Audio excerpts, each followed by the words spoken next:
Senhor de modo acessível à idade de cada uma delas.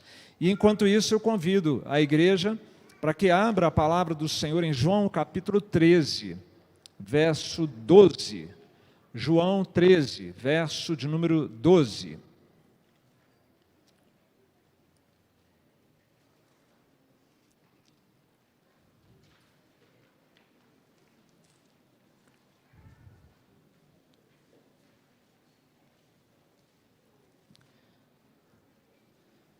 Os versos que leremos são os versos de número 12 a 17.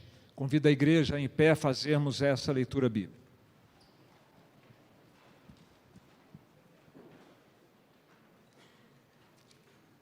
Depois de lhes ter lavado os pés, tomou as vestes e, voltando à mesa, perguntou-lhes: compreendeis o que vos fiz? Vós me chamais o Mestre e o Senhor, e dizeis bem, porque eu sou. Ora, se eu, sendo o Senhor e o Mestre, vos lavei os pés, também vós deveis lavar os pés uns dos outros, porque eu vos dei o exemplo, para que, como eu vos fiz, façais vós também. Em verdade vos digo que o servo não é maior do que o seu senhor, nem o enviado maior do que aquele que o enviou. Ora, se sabeis estas coisas, bem-aventurados sois, se as praticardes. Senhor, nós estamos todos com o coração muito grato ao Senhor, pela presença do Senhor no meio do teu povo. É surpreendente, é extraordinário que o Senhor não habite em palácios e sim em corações. E o Senhor prometeu que se faria presente em e junto com a tua igreja, e que nos guiaria a toda a verdade. E quando olhamos para dentro de nós mesmos e vemos toda a nossa debilidade espiritual, toda a nossa dificuldade de compreensão das coisas espirituais, só nos resta clamar ao Senhor em oração, para que o Senhor nos assista, nos socorra, nos instrua e fale conosco, Senhor. Queremos ouvir a tua voz, queremos ser guiados pela voz do Senhor mediante a tua palavra. É a oração que fazemos, então, no nome de Jesus. Amém. Pode se assentar, meus irmãos.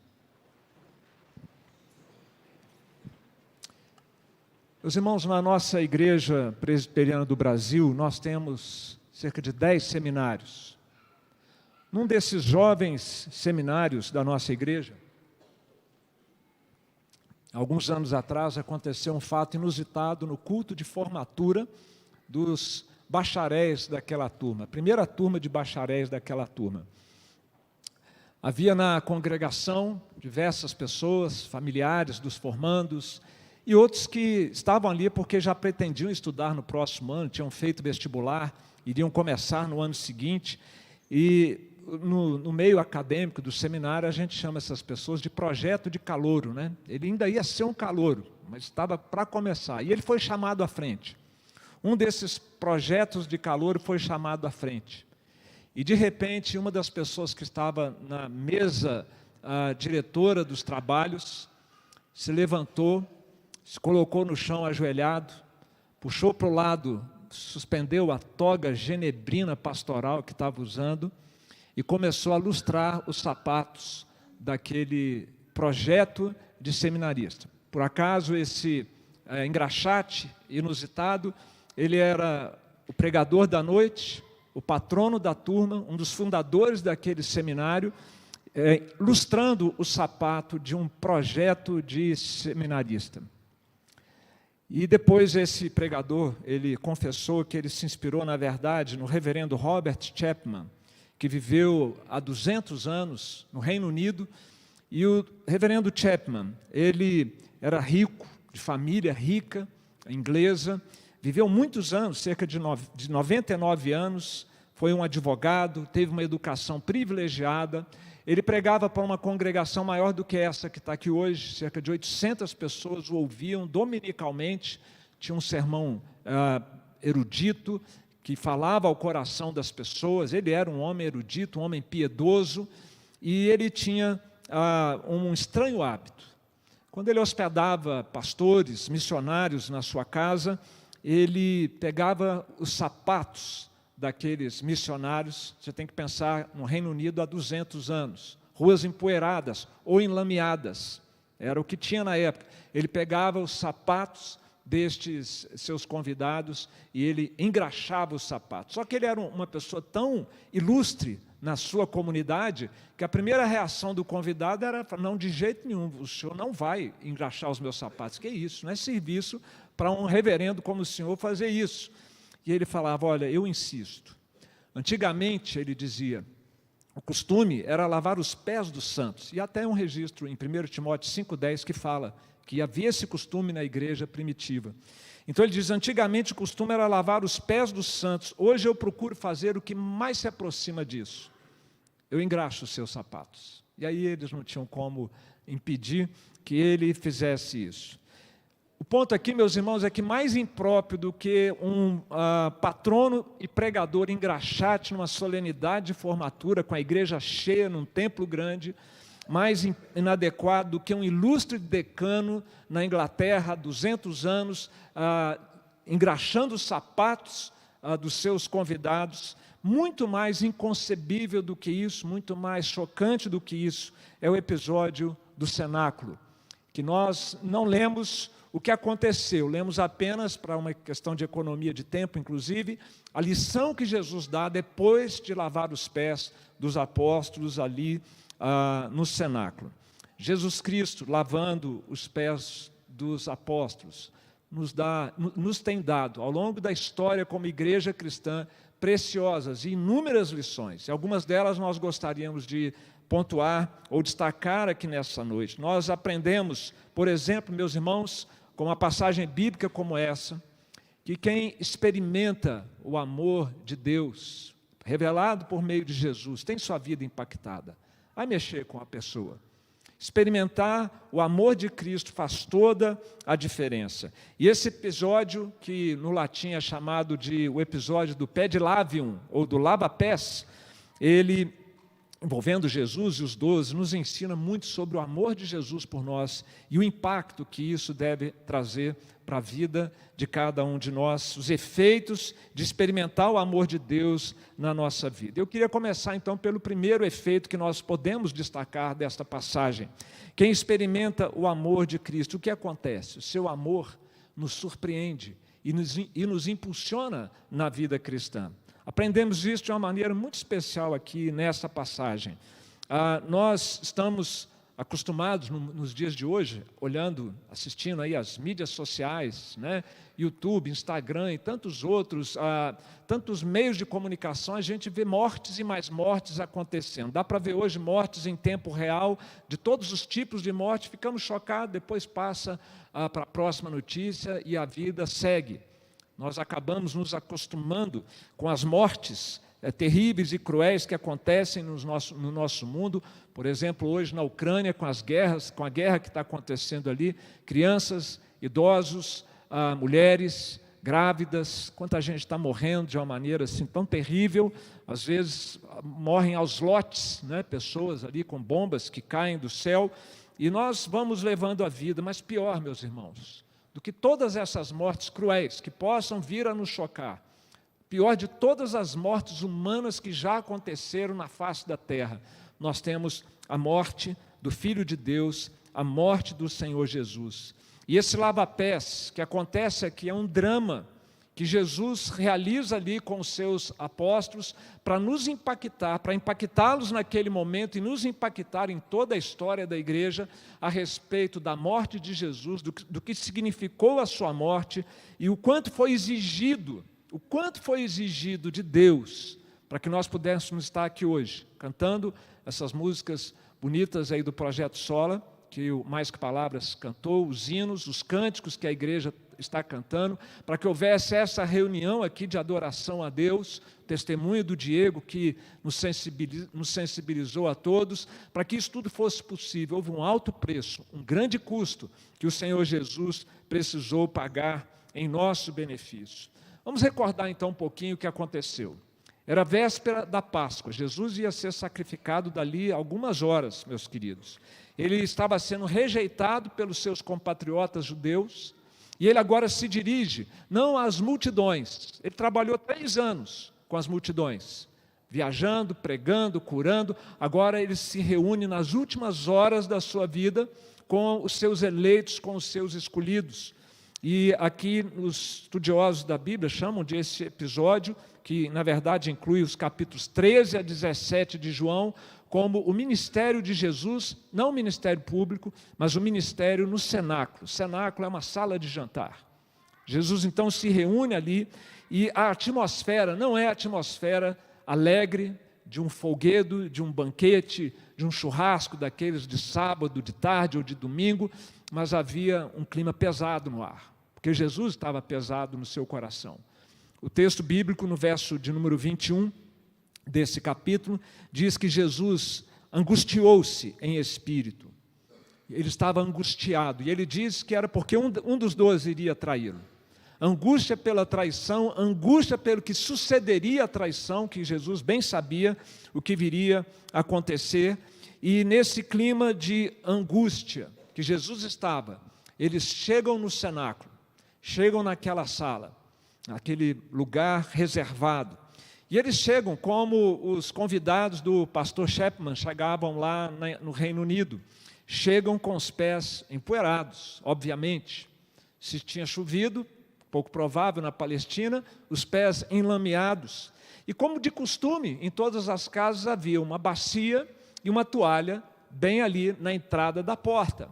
Acontece que estava faltando um ingrediente importante que havia nas casas. Nós não sabemos porquê, o texto bíblico não deixou esse registro, estava faltando um escravo. Do mais, desculpe a expressão, porque isso não é bom se referir assim a um ser humano, mas o escravo mais ralezinha, daqueles assim, menos qualificados, aqueles que davam os serviços mais insignificantes, estava faltando ali aquele escravo. E aí chega Felipe, chega Natanael, chega João, chega Pedro, chega Tiago, e eles veem aquilo dali, e eles como que cegos, quase que tropeçando na bacia com água e na toalha e no avental, eles vão entrando para dentro da sala, como se não tivesse nada ali. Só que o coração deles, de todos eles, estava queimando. Queimando porque eles estavam lutando ali dentro deles. Bom, não tem escravo. Não é costume a gente participar de um jantar com os pés sujos, mas não sou eu que vou fazer isso. Nós temos que lembrar que numa das caminhadas de Jesus, eles estavam debatendo entre eles quem era o mais importante deles, se era Tiago ou se era João. Então, quem estava com essa preocupação de ser o mais importante, vai fazer trabalho de escravo, mas não vai mesmo. E eles todos passam, todos os 12 passaram. Detalhe, Judas entrou ali também para aquele ambiente íntimo daquela refeição. E eles vão para os sofás disponíveis para o banquete, com os pés sujos e com os corações endurecidos. E Jesus não ia perder uma chance como essa de ministrar aos seus discípulos, de falar ao coração deles, de tratar o coração deles, como eu espero que Jesus esteja hoje à noite, tratando o seu coração e o meu coração, com todo esse culto que nós estamos prestando a Deus, enquanto o servimos, que Ele nos abençoe, tratando o nosso coração. Salmo 44, 21, diz que, porventura, não o teria atinado Deus, Ele que conhece os segredos dos corações. Num outro momento, Salmo, Davi, mas se aplicando perfeitamente àquele momento. Por acaso não teria atinado Jesus com o que se passava ali? Muitas vezes nós nos preocupamos com o comportamento errado dos crentes, o comportamento pecaminoso da nossa vida, mas mais importante do que o comportamento errado é o coração errado, porque é lá de dentro que brotam todas as coisas que desagradam a Deus. Por isso tem que tratar o coração, se é para mudar a conduta de acordo com a lei de Deus. Uma oportunidade também de mostrar, de demonstrar o amor de Jesus por nós. William Barclay, um famoso e conhecido comentarista bíblico, um clássico a sua obra, ele diz que poucos incidentes no Evangelho revelam tão claramente o caráter de Jesus e tão perfeitamente o amor de Jesus por cada um de nós. E que amor, meus queridos! No primeiro versículo desse capítulo de João 13, o texto diz que Jesus, tendo amado os seus que estavam no mundo, amou-os até o fim. É o amor de Jesus que está sendo revelado, daí a poucas horas na cruz, mas antes disso, agora ali, no lava-pés dos seus discípulos. tanto amor, um amor extremo, um amor até as últimas consequências que Jesus estava mostrando pelos seus discípulos. Na verdade, aquela situação ali proporcionou uma dramatização do que ia acontecer a poucos instantes na cruz. E Jesus, logo ele, fazer o que ele fez, eu quero que você reflita comigo. Quem foi aquele que fez o trabalho de escravo naquela noite? O escravo menos graduado. Jesus assume esse papel. O esvaziamento de Jesus começa com o seu nascimento no ventre de Maria, o seu parto numa estrebaria, e continua ao longo de toda a sua vida, e parece que Jesus só está descendo cada vez mais na sua humilhação, porque ele não era justo que ele tivesse que fazer aquele trabalho. Ele é Deus, ele veio do Pai, voltava para o Pai, diz no verso 3 do capítulo 13, e ele se levanta da mesa. Ele é o Deus soberano. O mesmo texto diz que tudo estava nas mãos, tudo foi entregue às mãos de Jesus. O universo, a igreja, tudo está nas mãos e no controle de Jesus. E ele, soberano como ele é, esvaziando-se cada vez mais, ele ajoelha, ele tira parte da sua roupa e ele veste um avental de escravo. Nós estamos falando do Criador do universo, meus irmãos. Os estudiosos nos ensinam que o universo, o mundo foi criado pela vontade do Pai, pelas mãos de Jesus, pela palavra de Jesus e pelas mãos do Espírito Santo de Deus, a trindade toda envolvida na criação. E ele diz aqui que ele é o mestre e senhor, no verso 13, vós me chamais o mestre e o senhor, e ele é o mestre. Nós sabemos, hoje pela manhã inclusive ouvimos a pregação do reverendo Marcos Alexandre sobre como Jesus ensinou o Sermão do Monte, já no finalzinho do Sermão do Monte, e a próxima mensagem, no domingo que vem, vai nos trazer a lembrança, o quanto Jesus ensinava com autoridade, deixava as pessoas maravilhadas. Ele é o mestre, mas ele não exige uma toga de mestre, ele se veste de um avental de escravo. Ele se enrola na toalha que foi deixada ali, ele veste o uniforme de escravo. Ele é o Senhor, nome exaltado acima de todo nome, segundo a palavra de Deus nos ensina. E ele então derrama água na bacia, enche a bacia de água. Ele é o Iavé, ele é aquele que se manifestou na sarça ardente a Moisés. E enquanto de Moisés, ele exige que Moisés tire as sandálias, porque ali ele está em terra santa. Agora é Jesus quem tira as sandálias de Pedro e dos demais, e de Judas, para lavar os seus pés. Um outro contexto totalmente diferente, Jesus agora manifesta o seu amor, a sua humildade, e está dando uma grande lição aos seus discípulos. Ele lava, ele limpa, ele seca os pés dos seus servos, e Judas está ali, Jesus está lavando os pés de Judas. Meus irmãos, é inconcebível tudo isso. O amor de Cristo por nós, por aqueles apóstolos, e por nós hoje não mudou, é do mesmo jeito, nos surpreende. E deve nos impulsionar na caminhada cristã, na vida cristã. Logo Jesus fazer o que Ele fez. Quanto amor, quanta graça. Lavar os pés, morrer na cruz, logo Ele, e fazer isso por nós. O que esse relato, com a ação do Espírito Santo aí no seu coração, faz brotar aí dentro do seu coração? Eu espero que não seja apatia, indiferença, mas que seja constrangimento, porque o amor de Cristo nos constrange. É o que a palavra de Deus nos revela em 2 Coríntios 5, 14 e 15. Porque, julgando nós isto, um morreu por todos, logo todos morreram. O fato de Cristo ter morrido por nós, e de que todos nós fomos incluídos na sua morte para o nosso próprio benefício e salvação, isso deveria constranger a cada um de nós. Isso deveria surpreender a cada um de nós. E uma vez surpreendidos e constrangidos, o texto bíblico em Coríntios diz o que deveríamos fazer. Ele morreu por todos, para que os que vivem não vivam mais para si mesmos, mas para aquele que por eles morreu e ressuscitou. sermos constrangidos e surpreendidos para compreender, então, que temos uma vida pela frente para viver para Ele, e não para nós mesmos, e não para as nossas vontades e para os nossos projetos pessoais. Constrangidos por esse amor, o que nós faremos, irmãos? Qual tem sido o impacto do amor de Cristo por nós nas nossas vidas? Você conta com esse amor? Você sente esse amor na sua vida? Você percebe o amor de Deus na sua vida?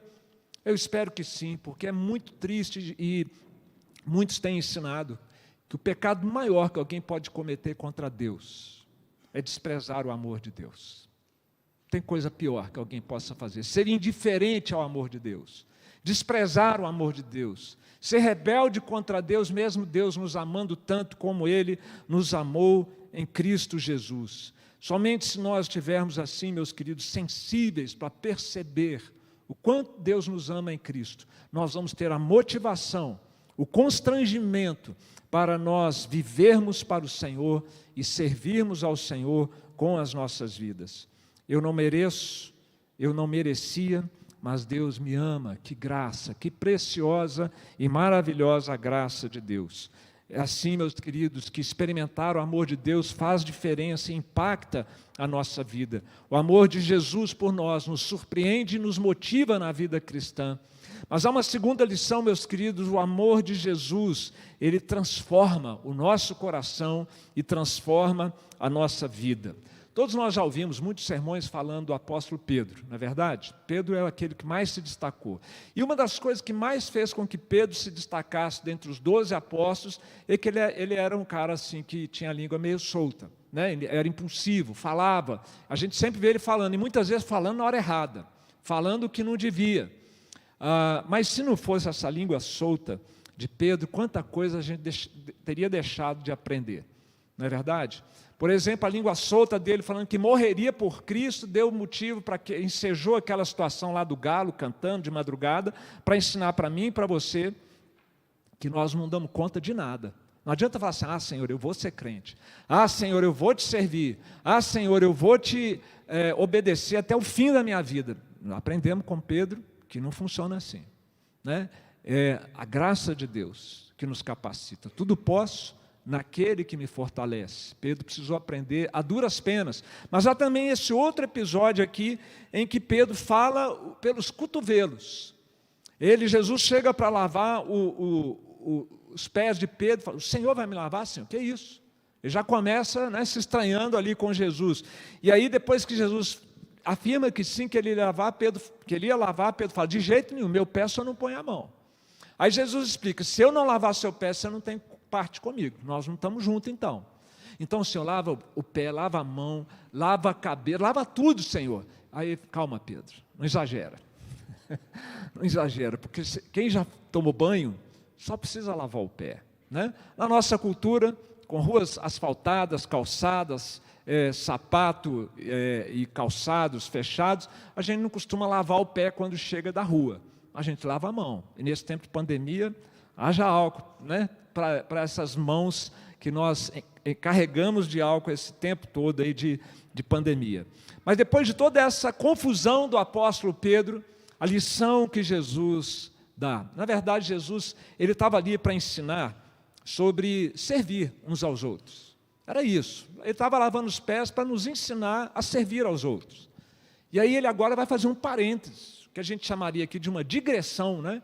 Ele vai pegar um outro rumo, por causa da fala de Pedro, e uma lição muito especial ele vai nos dar aqui, que é Jesus quem nos lava. Jesus lava, assim como ele estava lavando os pés, para ensinar a humildade. A partir da fala de Pedro, ele vai falar: sou eu quem lavo a alma de vocês. É Jesus, meus queridos, quem lava a nossa alma. E uma alma suja é uma alma carregada, é uma alma entristecida, é uma alma abatida.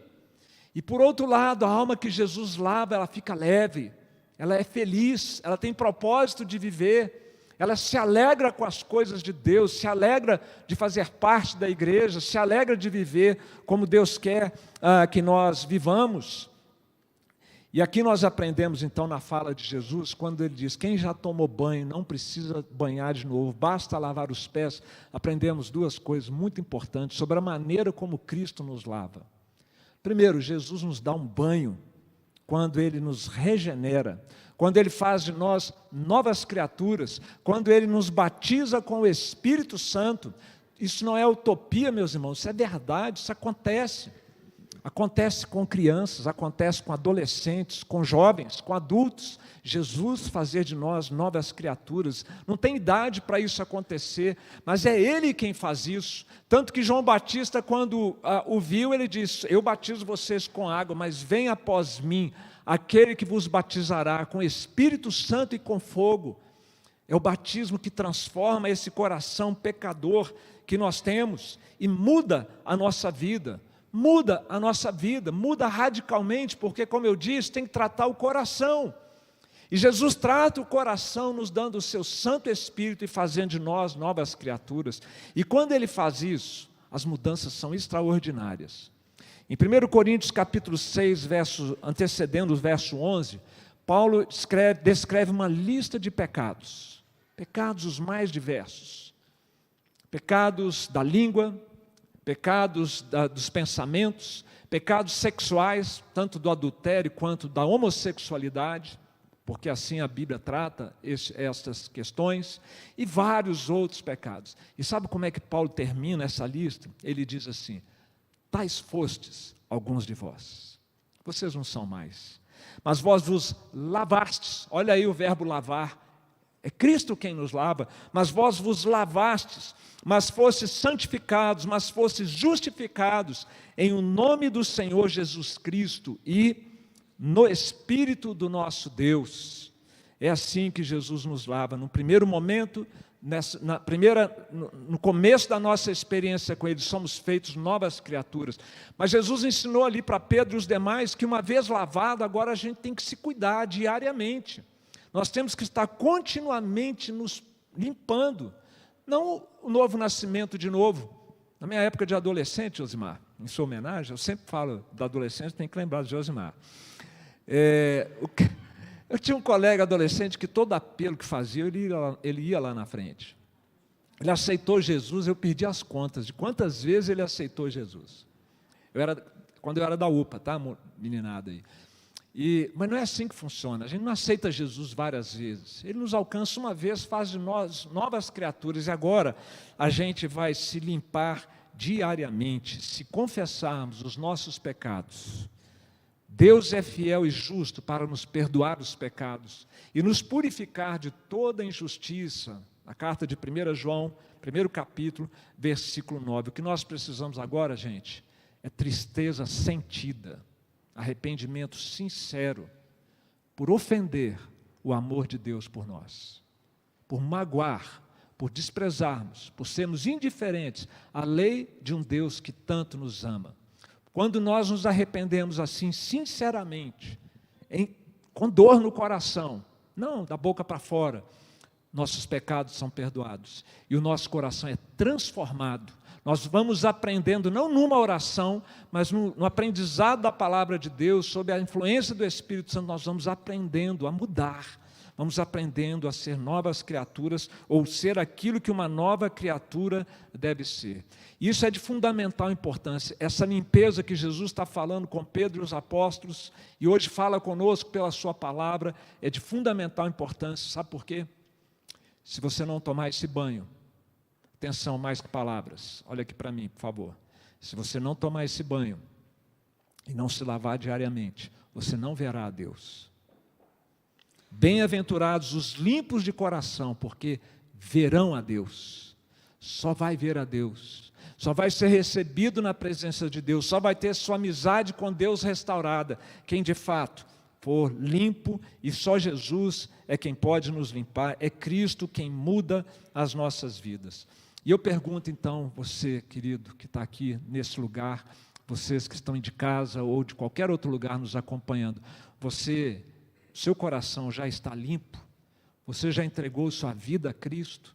Você já fez uma aliança com Jesus, arrependido dos seus pecados? Você reconhece que sua alma está suja, emporcalhada pelo pecado e precisa da limpeza, da imundícia dos nossos pecados, porque é assim que Deus vê. Eu deveria usar palavras mais suaves aqui para ser politicamente mais correto, mas é assim que Deus vê a alma do pecador, até que Cristo o alcance. Sua alma já foi limpa por Jesus, seus pecados já foram perdoados por Jesus. Entregue a Jesus seu coração para que Ele faça essa limpeza libertadora e transformadora no seu coração. Agora, você que já fez isso, eu pergunto se, andando nesse mundo, seus pés se sujaram?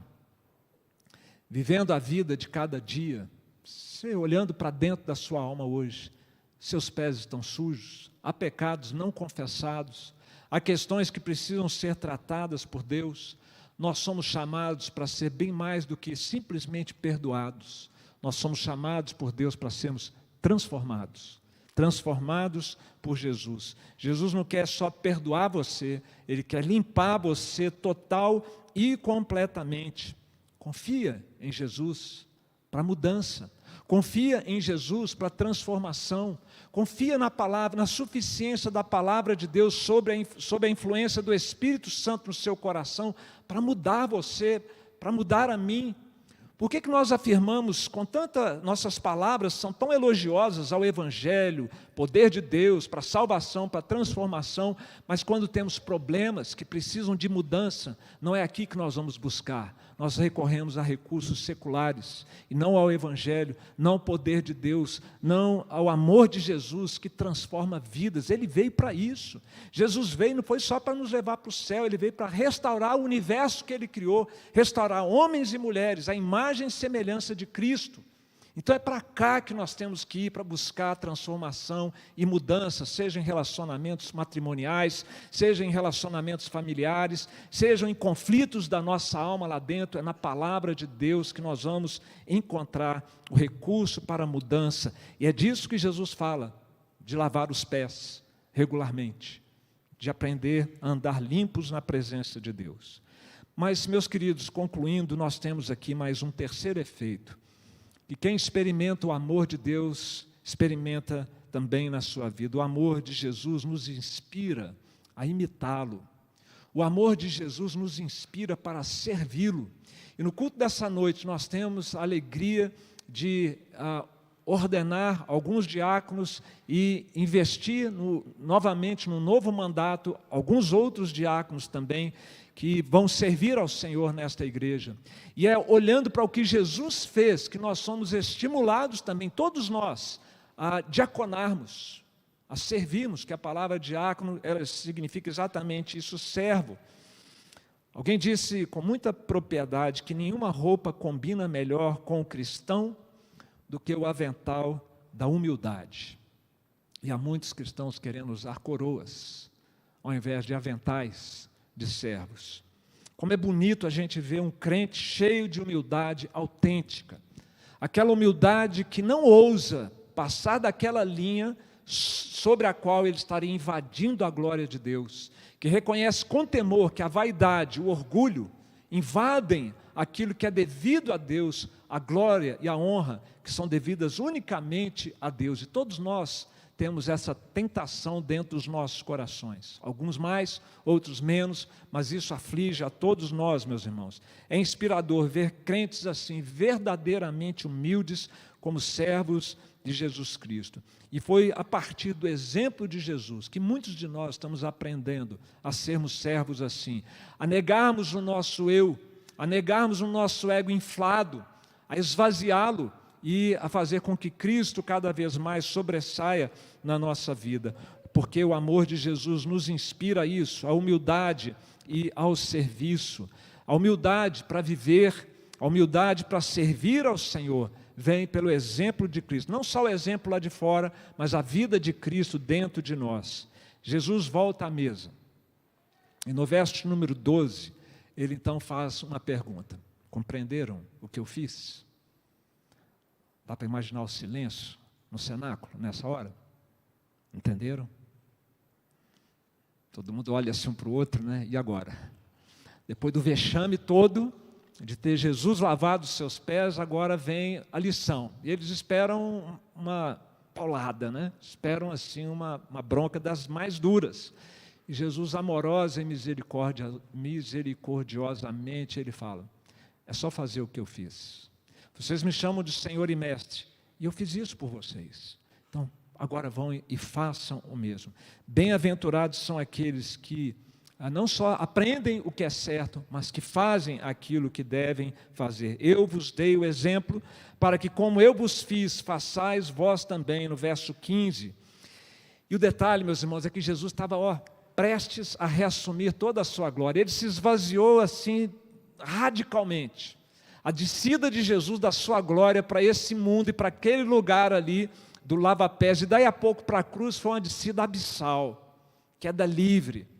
E agora então Jesus está prestes a ser assunto aos céus, elevado aos céus, depois de passar pela cruz. Ele sabe que ele vai assumir toda a sua glória novamente. Aliás, ele vai ser exaltado como nunca antes, porque agora há uma igreja que o conhece, e diante dele todo joelho se dobrará, e ele já antevendo a glória que virá, mesmo assim ele serve. E isso então, meus irmãos, é uma lição extremamente preciosa que todos nós precisamos aprender. Por que você e eu vamos nos recusar a servir se Jesus nos serviu dessa maneira? Se o Criador do universo fez tudo isso por nós, se o Senhor dos senhores, o Rei dos reis, fez tudo isso por nós, por que, com que direito nós iríamos dizer: não, Senhor, eu já servi bastante no passado, já dei o meu sangue, vamos deixar agora para os mais nobres? E quem fala isso às vezes tem 18 anos, né? Ai, ai. Meus queridos, uma das minhas maiores inspirações nos meus 30 anos de pastorado até o momento é uma reflexão que Charles Studi fez. Charles Studi, ele morreu no ano de 1931 na África. Homem riquíssimo, que se tornou missionário primeiro na China, voltou doente, passou um tempo, foi para a Índia ser missionário, ficou doente, voltou um tempo, foi para a África, e ali ele passou décadas e morreu ali em solo africano. Um homem rico que ele doou a sua riqueza para a obra missionária, e ele doou a sua vida e a sua saúde para a obra missionária, e Deus ainda deu muitos anos. Ele morreu com 70 anos de vida, e ele disse algo que me inspirou ao longo desses anos do meu ministério: se Jesus Cristo é Deus e morreu por mim, então nenhum sacrifício que eu fizer será grande demais para Ele.